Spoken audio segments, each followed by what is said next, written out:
Ho, and welcome to Hong Kong. Now, most movie fans will be familiar with names like Bruce Lee, Jackie Chan, John Woo, perhaps even Choi Hark and Yuen Wu Ping, whose work here from the 70s through to the mid-90s put Asian action movies firmly on the map, and I would argue changed the face of cinema forever.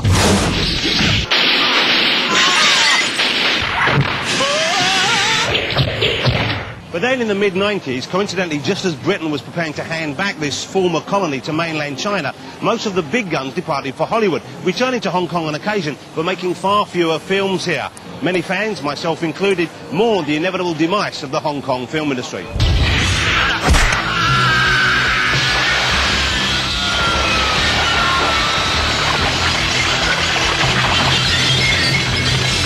But reports of Hong Kong's death were greatly exaggerated. Its neck was unsnapped, its heart was still beating, and before long a new crop of charismatic stars and talented directors rose to fill the void.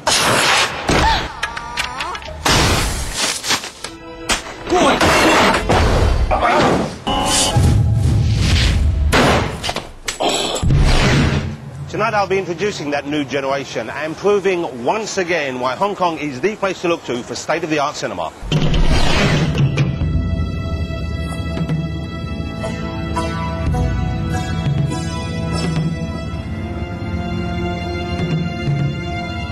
Hong Kong has been a major trading port on the South Chinese coast for centuries.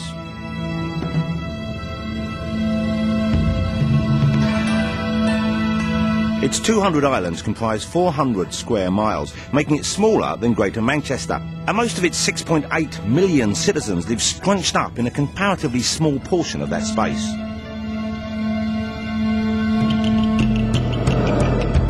It was colonised by us British in the 19th century. When our lease expired in 1997, we handed it back to China. Rather than being absorbed into Communist China, Hong Kong was made a special administrative region. Beijing promised to keep its hands off this capitalist powerhouse for another 50 years. In terms of cinema, that's probably a smart move. While mainland China exports perhaps 1 or 2 sumptuously beautiful art house films each year, it's yet to crack the mass market like Hong Kong has. However, since the handover, Hong Kong's film production rate has slowed right down, mainly due to the overall slump in the Asian economy.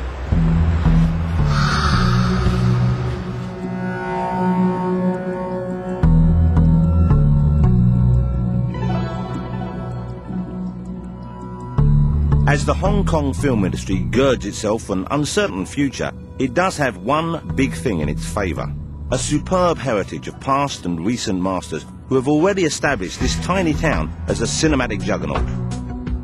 Their work has not only influenced major Western directors like Quentin Tarantino and the Wachowski brothers, but it's also had a tremendous impact on everything from adverts to website design to video games. Indulge me a moment while I look back at some of my Hong Kong heroes. Bruce Lee, the original and some would still say the best. Although his movies look somewhat dated to modern eyes, his remarkable intensity and screen presence remains undimmed. Get him! Bruce Lee is by far the most skilled martial artist ever to become a film star. Prior to Bruce, martial art films were choreographed like dancing, without any sense of the power, the speed, the lethalness of Kung Fu. His first film, The Big Boss, was made for just $50,000.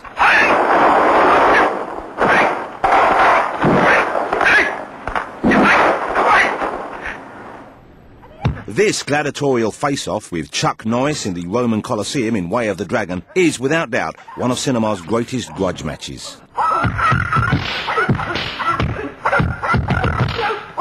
One thing I love about it is that it isn't one of those movie fights where the hero looks like he's about to lose and then suddenly he remembers something that someone said to him earlier, gets up off the floor and triumphs with one big punch.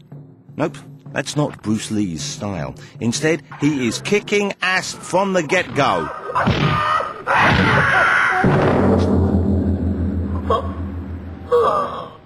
In each of his films, all of which were massive money spinners, Bruce Lee stands up for the poor and oppressed against seemingly overwhelming forces of greed and corruption. Lay off.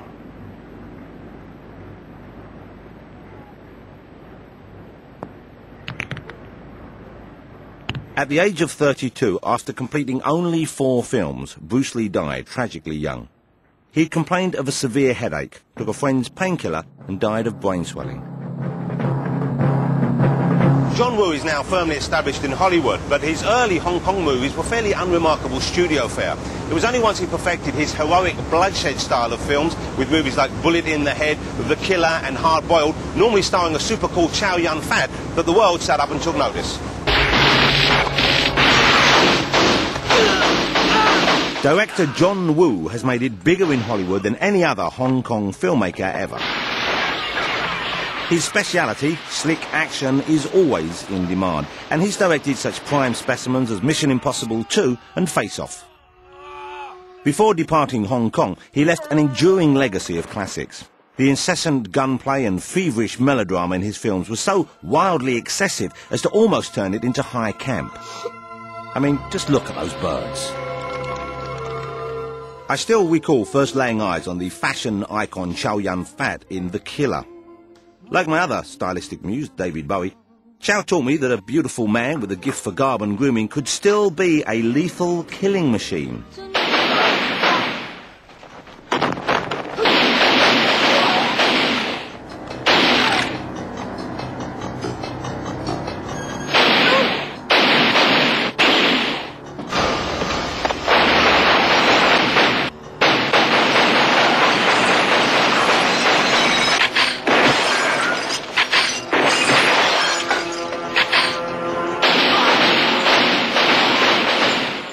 Before his breakthrough as the Hitchcock of heroic bloodshed, Woo had slogged along for years as a production line director until the mid-1980s, when he was paired with a wildly imaginative producer named Tsui Hark.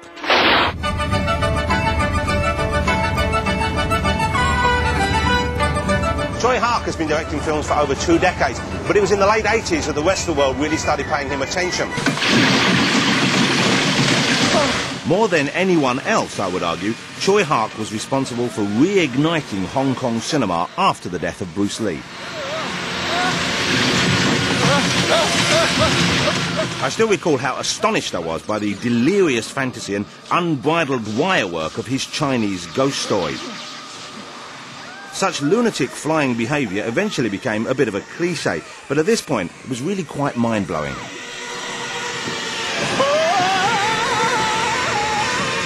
A Chinese Ghost Story was also my first glimpse of the charismatic Leslie Cheung.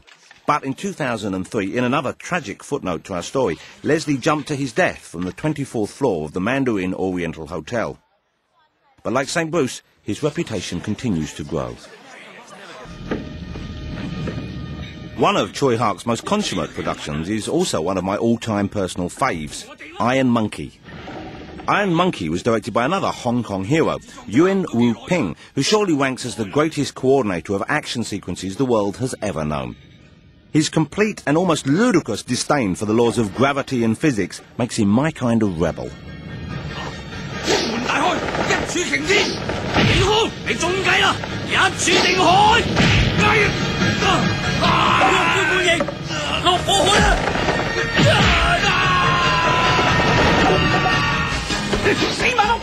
Of course, Hollywood wasn't going to miss out on a guy this good.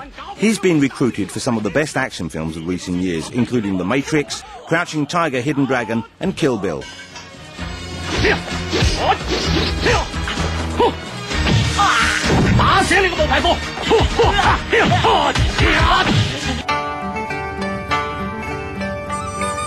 And then there's the lovable fella who more than anyone else steered Hong Kong cinema into the mainstream. Jackie Chan, the kung fu clown who brought kung fu and comedy together, and as a result extended the audience for Asian movies worldwide.